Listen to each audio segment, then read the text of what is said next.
Hello po mga kababayan, kamusta po kayong lahat? And once again, welcome back to another episode of Simply Talkies Vlog. Ang pag-uusapan natin mga kababayan ay ito pong inyong number 1 senator at si Mr. Wonderful tonight, yung clown sa Senado, si Robin Padilla. Kasi meron po siyang sinabi, no, na joke, nagjo-joke po siya, no, doon sa hearing tungkol po yata dyan yan sa kung ano man yung hinihiring nila ni Senator Rapi Tulfo, no? Pero mukhang napunta po sa usapin ng Coast Guard. Grabe mga kababayan, ano? Ay, ewan ko kung ano man, parang hindi po magandang joke ito, no? Ginawa nilang katawa-tawa talaga ang Senado eh. Nakakabwisit mga kababayan, no? Bakit nakapagluklok na ganitong mga senador? Ewan ko. Kasi meron po dito, meron po siyang pinost na joke lang. Tapos meron din siyang sinabi tungkol dito sa attempt na pag-aresto kay Pacquiao, no? So bago po tayo magpatuloy, tayo po ay magbibigay pugay at pasalamat sa lahat ng ating channel members, followers, subscribers, nagla-like at nagsishare ng ating mga videos, no? Ganon din po sa mga nagbi-video replay, sa mga nagsishare ng kanilang blessings through super chat, super thanks and super stickers, sa mga katuwang natin dyan sa video premiere, at ganon din po yung mga nakakasama natin during sa ating live stream. Nagla-live stream tayo tuwing umaga dito sa California kasi ako po ay nagwo-walking. No, siguro gabi o hapon na sa inyong kung saan mang bansa kayo naroon. Pero definitely, diyan po sa Pilipinas, gabi yun. Kung 6:30 dito, 9:30 ng gabi ninyo. No? Kila Aichang naman, 10:30 ng gabi. Okay, so eto po kasi ang nakakaasar dito na sinabi nitong si Mr. Wonderful Clown tonight, no? Sa kanyang official Facebook page. Eto po, sabi niya, nagkwekwento yata siya. Sabi niya, light moment kasama si Idol Senator Rapi Tulfo. Maraming salamat po, Idol, sa pagkakataon na makapag-joke. Oh, talaga naman. No, hindi natin alam kung wala namang hearing ngayon sa Senado, mga kababayan eh. No? Pero mamaya may papakita tayong quote card sa inyo galing sa Global Daily Mirror. Kung nasaan sila, malamang ito na sa isang hearing ito, no? Kung makikita nyo yung picture. O, tingnan na lang natin muna. O, ayan po, di ba? Mukhang Senate hearing ito eh. No, hindi ko lang po alam. June 10, no? Nakalagay sa Global Daily Mirror. Pero tinitingnan ko naman ng Senate of the Philippines official Facebook page. Ewan ko lang po dito sa YouTube, no? Tingnan ko lang kung merong naganap na hearing kahapon, no? O nung Lunes sa ating bansa.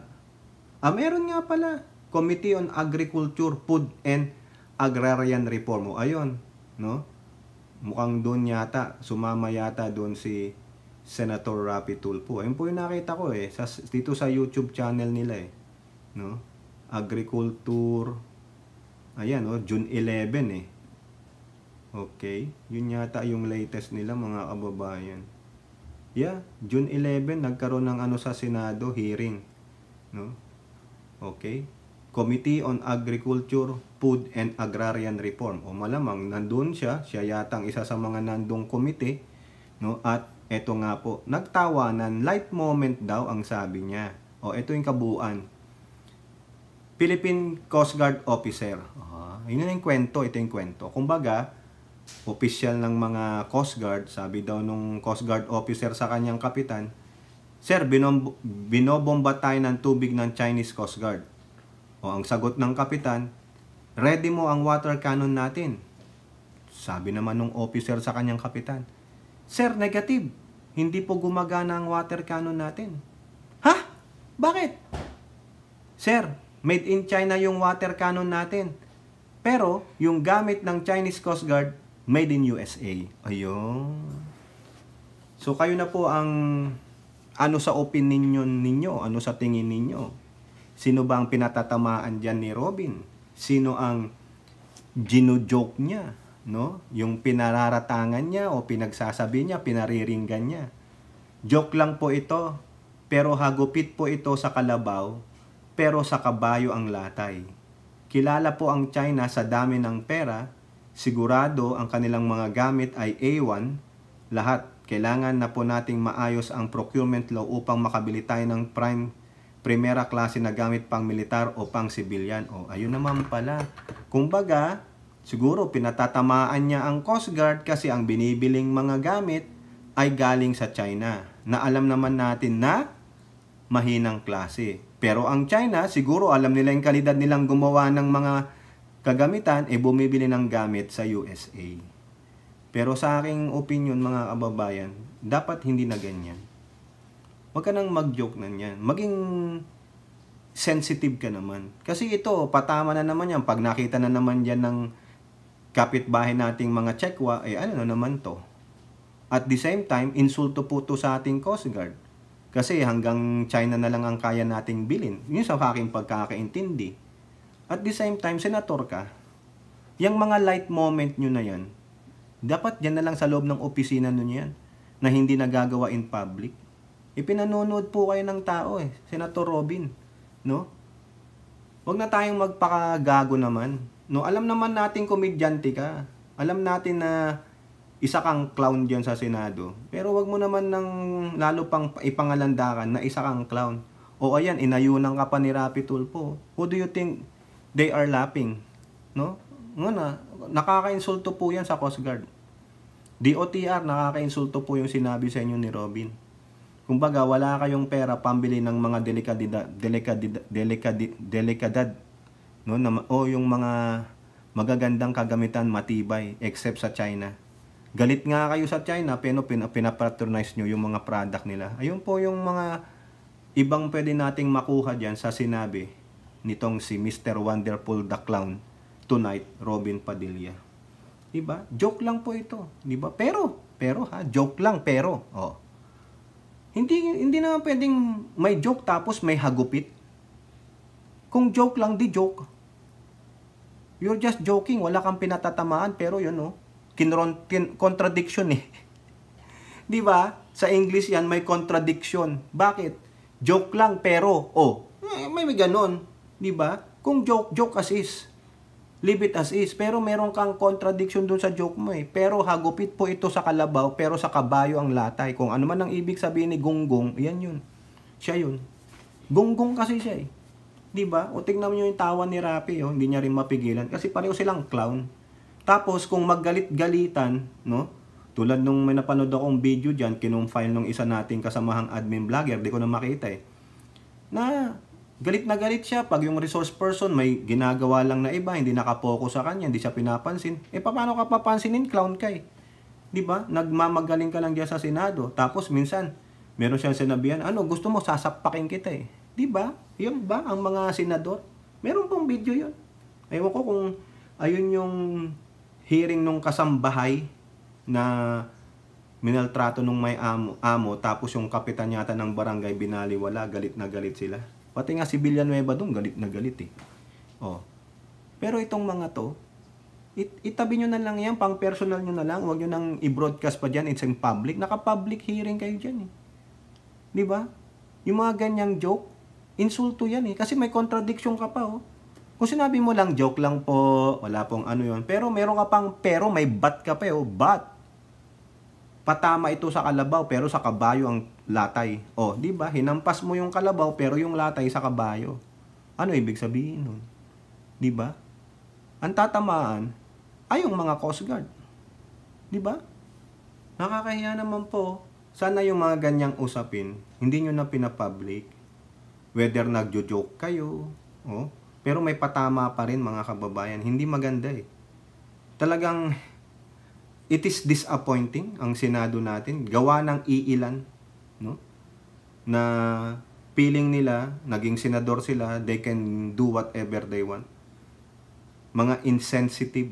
Yung iba po hindi po lahat ito Alam nyo naman na kung sino yung mga tinutukoy natin. Tulad niyan si Robin, yung magpinsan yan Si Robin saka si Tulfo, mga magpipinsan yan. Si Bato, mga walang kwentang mga si Bongo, wala. Mga clown, no? Bro mo, Alipustahin mo yung Coast Guard. Di ba? Kakahiya po yan sa Coast Guard natin. Dami nang ang problema sa Coast Guard. Dinagdagan pa niya, maski na joke lang. Pero, may hagupit pa rin. Yun po yun. Di po ba? Kayo po, ano po mga kababayan ang masasabi nyo dyan sa sinabi ni Robin? Di ba? Tama ba yung joke niya na yan? Maski na ganyan lang ang sinabi niya? Sa akin, hindi po. Maging insensitive ka naman. No? Masyado kayong sobrang privilege ang ginagamit Tali-talinuhan. Akala mo naman, napakatalino, napakagaling. No? Pinangangalandakan niya, number 1 senator siya. Numero yun. Pero ano na ngayon ang performance mo sa Senado? Yun ang hinahanap namin. Hindi porket number 1 senator ka na, napakagaling mo na. Eto po, shout out po natin ito. Newly subscriber po from Toronto, Canada.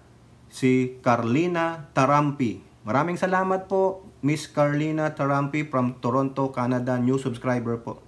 Maraming salamat po. Now, punta tayo dito sa ulat po ng Inquirer.net. Alam nyo naman, mainit na mainit ngayon ang issue ng Quiboloy. Ito si Robin alam nyo na. Diba, isa rin yan. Die hard Duterte yan. They will live and die with the Dutertes. Baliwala na lahat. Pagdating sa Duterte at kay Quiboloy, tabla.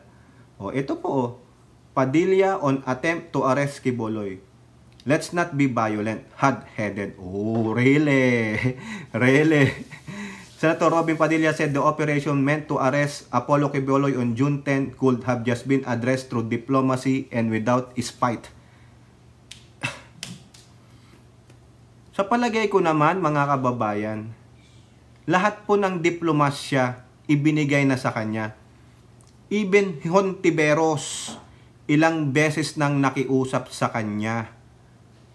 Siguro naman yung mga ibang tao nakakilala niya, nakikipag-usap na sa kanya. Ganyan po ang diplomasya. But, probably the court ordered authorities to implement the law. Diba? Sobra na ang diplomasya. Sa kakadiplomasya lang natin, kung yung tao ayaw gawin yung sinasabi ninyo, ayaw kayong dinggin, ano ang gagawin?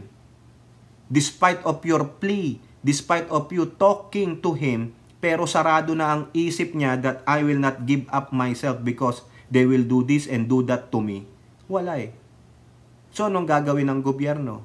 Anong gagawin ng kapulisan? Di ba nga, narilib nga yung iba dyan, na tungkol sa drugs, tapos pinadalan sila. Tapos sinasabi niya pa na eyesore daw, eyesore yung nangyari dun sa Davao. Kasi daw po, bakit? House of worship. House of worship yun. Overkill na naman. Overkill word. Yan na naman po sila. Lahat na lang overkill. Wala nang ibang salita kundi overkill. Diba? The same narrative lang. Activated talaga ang mga trolls. Diba? Pagdating kay Quiboloy gagamitin lahat para maprotektahan lang po siya. Grabe grabe ang kanilang pagdepensa po. No? Ito pa sabi niya ito dito kayo magngingit-ngit. In the same ambush interview, Padilla said Quiboloy as a pastor is separate from the God that KJC worships. Ayun daw. Ano ibig sabihin nun? Hihiwalay natin ang relihiyon ng tao. Si Pastor Quiboloy ay pastor. Di siya ang sinasamba ng mga tao ng kingdom. Siya ang pastor, pero may sinasamba na Diyos ang KJC. At yan ang dapat natin nirerespeto at yan ay nasa konstitusyon. Oo nga naman. Bakit may nagsabi bang ang sinasamba ng KJC ay si Quiboloy? Siya lang po ang sinusunod. Hindi po siya sinasamba as Diyos. At huwag niyong idahilan na porket nasa house of worship, hindi pwedeng pasukin ng pamahalaan. May jurisdiction pa rin ang pamahalaan dyan. Di po ba? Tapos sasabihan mo kami ng konstitusyon. Well, if the church is violating the very laws of the land, therefore, the law should take precedence. Di po ba? Alam palang maghari-harian ang simbahan kontra sa sa pamahalaan, ay mali yun. Kung may prueba na nandun si pastor, siguro pwede naman nating sabihin bilang criminologist, may warrant. Pwede na lang gawin yun. Pero nandun pa si pastor. Sa palagay mo ba, Robin, hindi pupunta yung mga yung kung walang intelligence report? na nandun si Kibuloy sa simbahan? Pinagtataguan niya ay simbahan? Di ba sabi ko nga sa inyo, it takes 2 hours bago sila nakapasok? Halimbawa, nandun na sila ng alas 4 ng umaga. Nakapasok lang sila, inalaw lang sila 6 a.m. So what happened between those 2 hours, no, na nag-antay sila sa labas? So therefore, there is an intelligence na nandun si Kibuloy. Ang tanga naman nila kung pupunta sila doon nang wala si Kibuloy. Di ba? Oh. Ito, ang sabi lang ni Hontiveros, yung breakdown ng intelligence na yan. There may have been a breakdown in Philippine National Police intel gathering. I said so the moment the PNP failed to locate Quiboloy whereabouts after the issuance of several warrants of arrest several months ago. Tama. Meron pong mga kawani ng otoridad na hawak ni Kibuloy. Ito rin ang sabi ni Hontiveros. Hontiveros renewed her call for the country's police force to ensure that no officers are being influenced by Kibuloy. So then, emphasize that Quiboloy's allies, especially former President Rodrigo Duterte, should not influence the police. I am again calling on the PNP leadership to ensure that none of our officers are being influenced by Quiboloy or any of his allies, particularly former President Duterte. I trust that more of our men and women in uniform are also doing all they can to bring Quiboloy to justice. Ang tagal na po niyan. Ako po pumapanig ako kay Hontiveros na meron talaga na mga kawani ng ating otoridad na nagchuchuchu kay Kibuloy. Isipin nyo, hindi naman sila pupunta dyan kung walang intelligence report na nandun si Kibuloy. Tanga ba naman sila magpadala ng batalyon dyan? Di ba? Gago pala kayo Ikaw, Robin, wala ka rin Talitalinuhan tatalino, di ba? Ganun po yan. O kayo po, ano pong inyong masasabi? Comment down below and don't forget to like and share. Hope to see you on our next videos. Bye-bye. God bless.